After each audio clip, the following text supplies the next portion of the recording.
Hello and welcome to another video from me, Rough Swordsman Wargamer. It's an open the box and it's an unboxing of a brand new game, a type of game I've never played before. It's naval warfare. It's Flying Colours.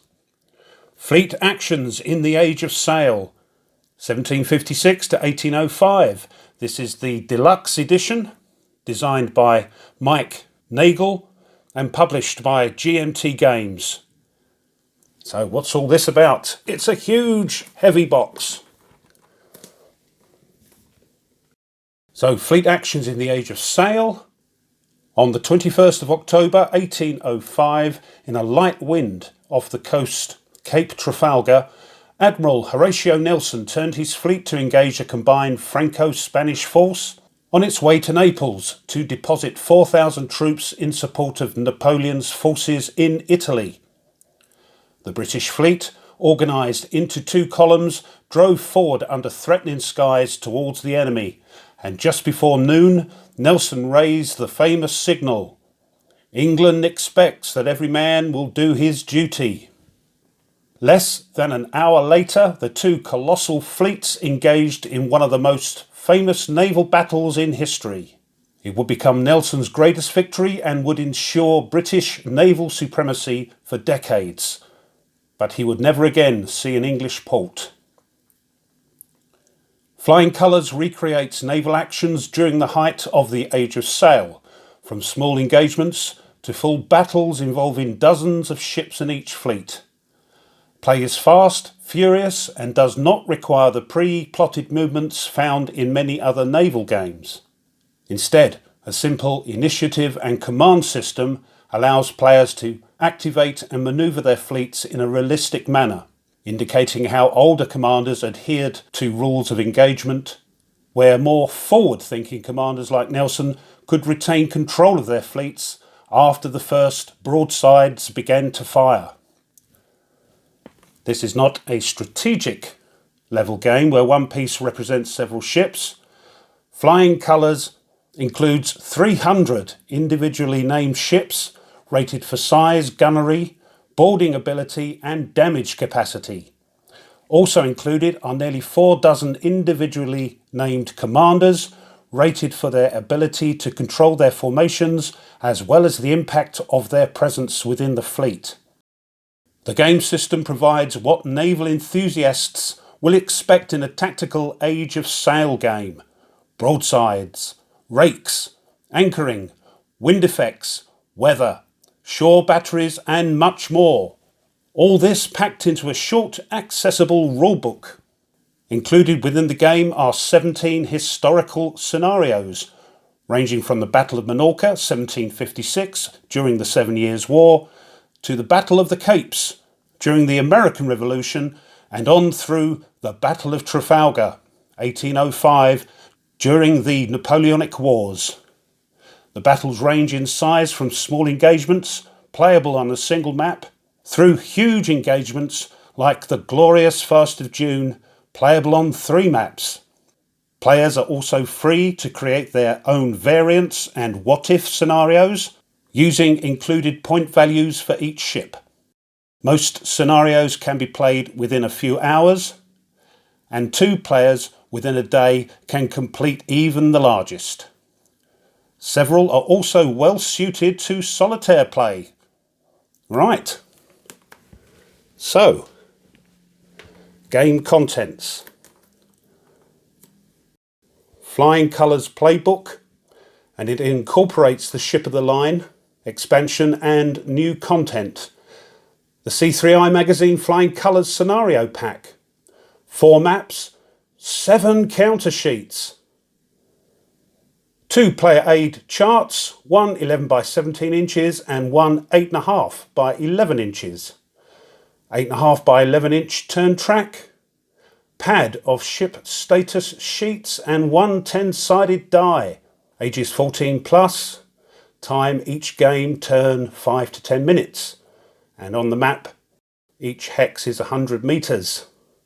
Units 1 ship per counter. Players 1 to 4. So here's some of the great looking counters. So, game designer, of course, Mike Nagel, developer John Olson, art director Roger McGowan, and the usual crew for producers and whatnot. Information on the 12-pounder. And down the bottom here, we can see the complexity is 5 and the solitaire suitability is high at 7. So, this is getting heavy. Let's turn it over. And let's get the shrink wrap off.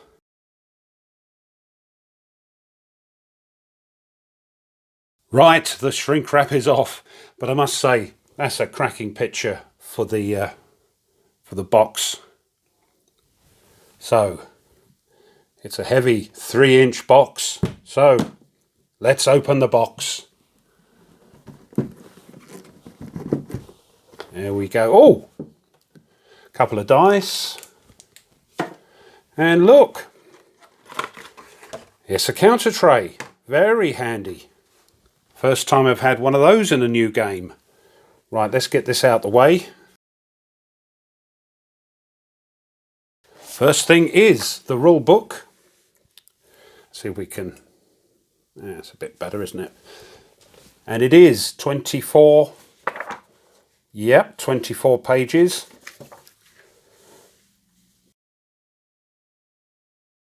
Brand new version, 3.2 2020. Okay.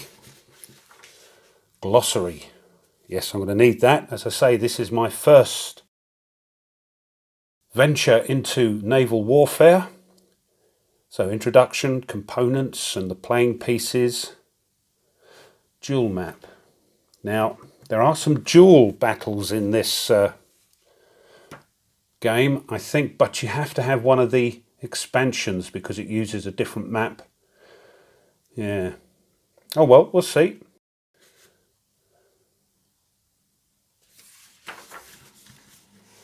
There'll be plenty to be getting on with anyway. Core rules. Wind adjustment segment, command determination or sequence of play. So,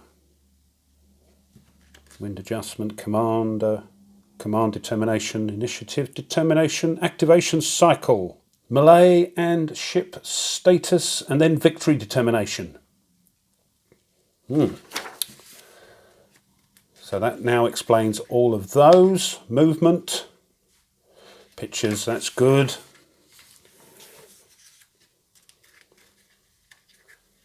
Wearing.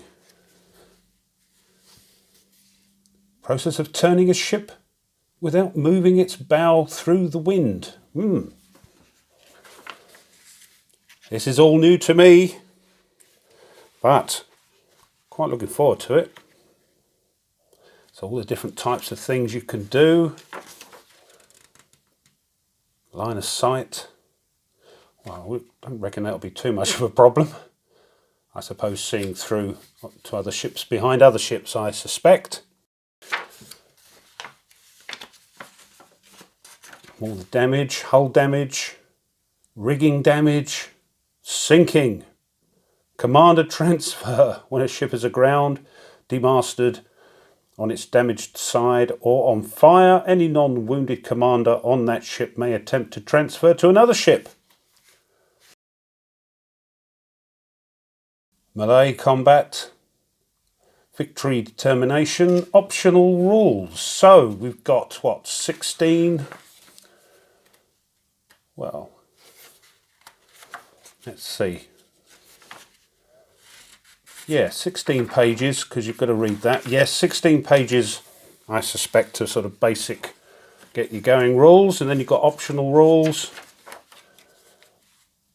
Defensive fire. Towing. Casting the lead. Shore batteries. Now, these initiative cards aren't included. They come with the expansion Serpents of the Seas, Volume 2, and Under the Southern Cross, Volume 4.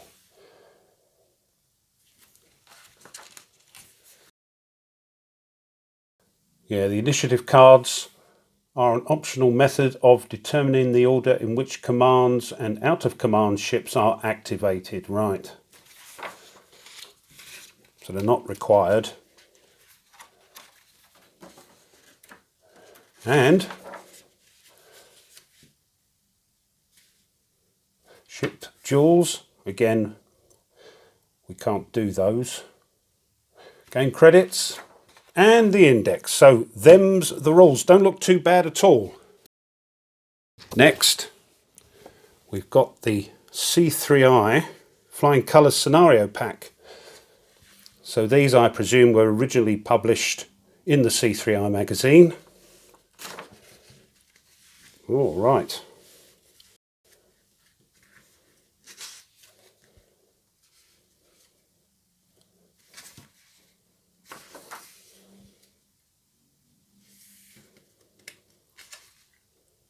This looks good.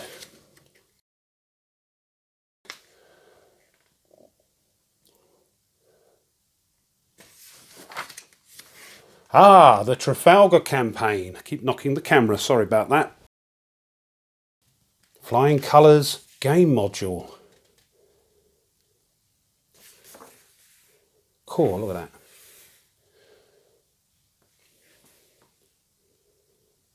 So the complete campaign, played in different scenarios.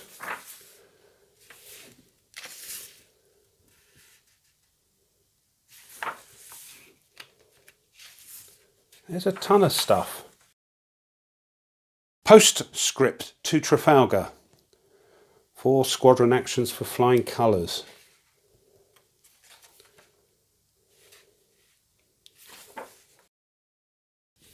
A lot of these do use 2 or 3 maps.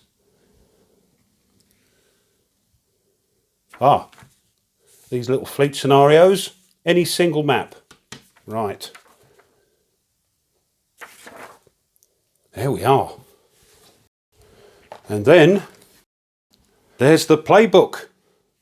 Look, look at all them scenarios. Now, as I say, we can't do the ones that are labelled duels, but unless I get the expansion, let's see if we get on with this.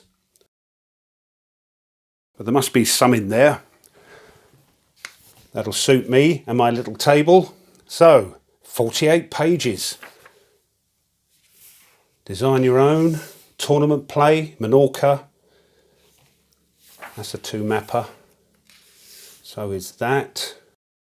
Yeah, a lot of them are 2 maps. I'll have to sort of clear the floor, I think. Oh, a 3-mapper. Oh, crikey. Look at that. That's huge.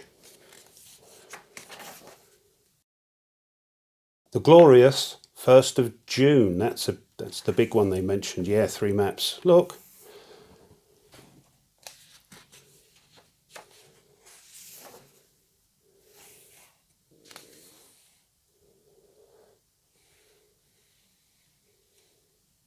Oh.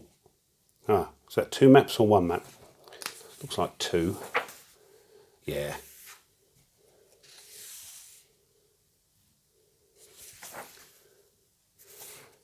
Tons of them. Ah, map A. And another little one. Good. Ah, another one. Oh, so there's a few then, that's good.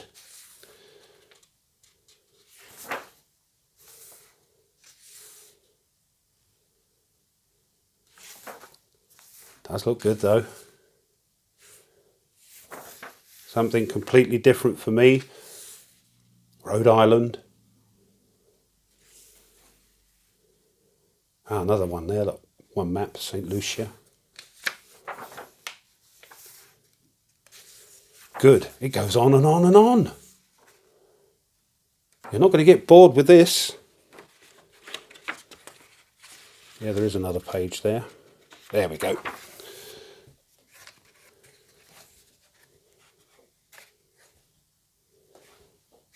And so on. New scenarios. If I can find a way to get 2 maps out, then I'll be sorted, because a lot of them are 2 mappers. Example of play. And there we are. My goodness.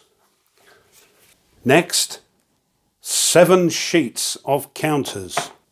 And here we are. God, look at that. Here's our slot. Who's that? Danes? Excuse me if that's wrong. That's the Dutch. Nice though, aren't they?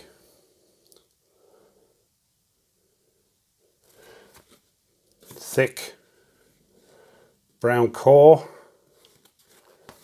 And on the other side, that looks like the reduced side. Here's the French, Dutch and Spanish.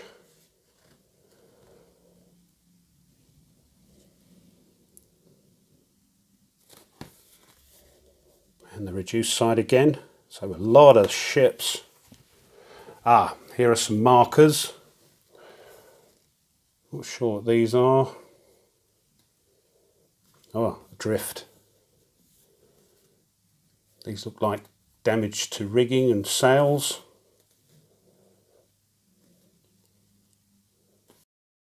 Dismasted. Oh dear.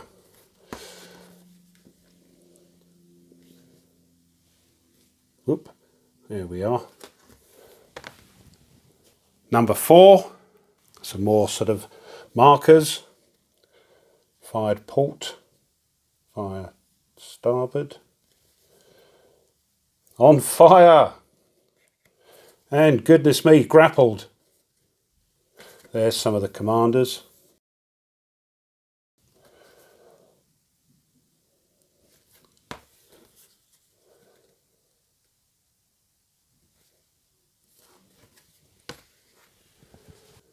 Some more ships. Ooh. What's that? And commanders. Whoops, they're popping out.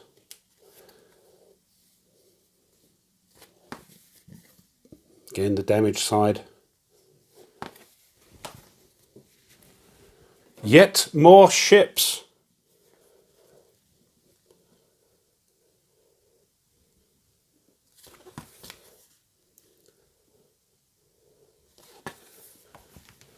And the last one. Crikey. Commanders up here. Some more adrift. Shoal. Full sails. Struck.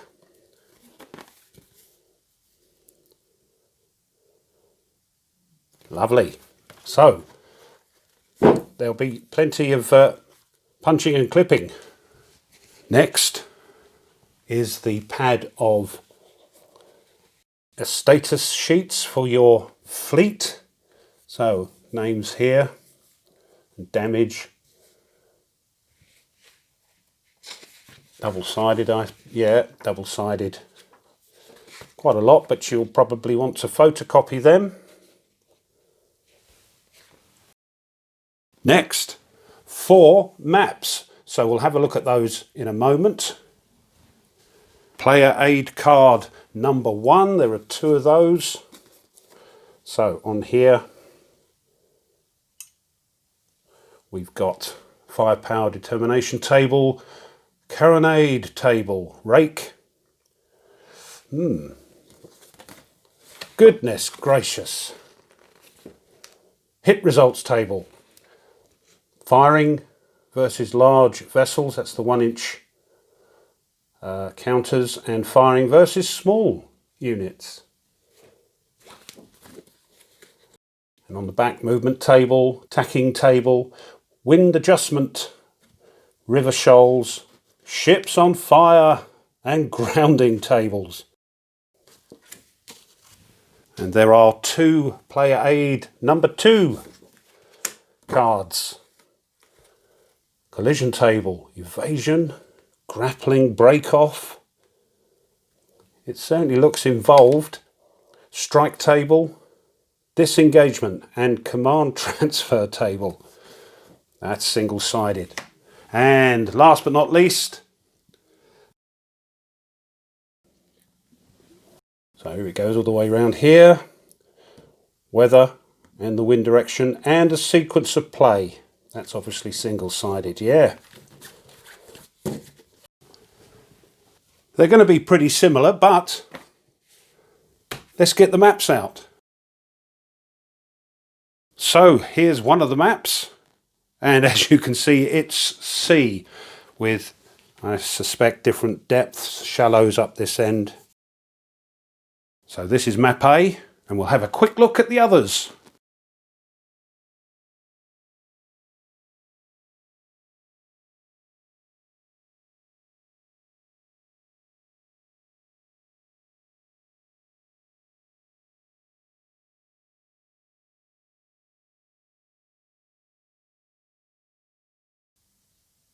So this has been an Open the Box, an unboxing of Flying Colours, Fleet Actions in the Age of Sail. Game design Mike Nagel and published by GMT Games. Lots in there. Well, I hope you've enjoyed that. If you have, and you haven't done so already, it would be wonderful if you would consider subscribing to the channel, as it really does help. Push the like button of the video, the old thumbs up, and the bell if you want to be informed of when I upload other videos. Leave a comment and share. Thank you to my subscribers. I really appreciate it.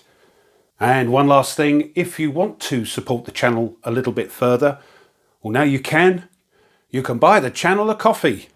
Doesn't cost much, and all those coffees go towards new content for the channel to upload. So, until next time, as always, you take care, shiver me timbers, and goodbye.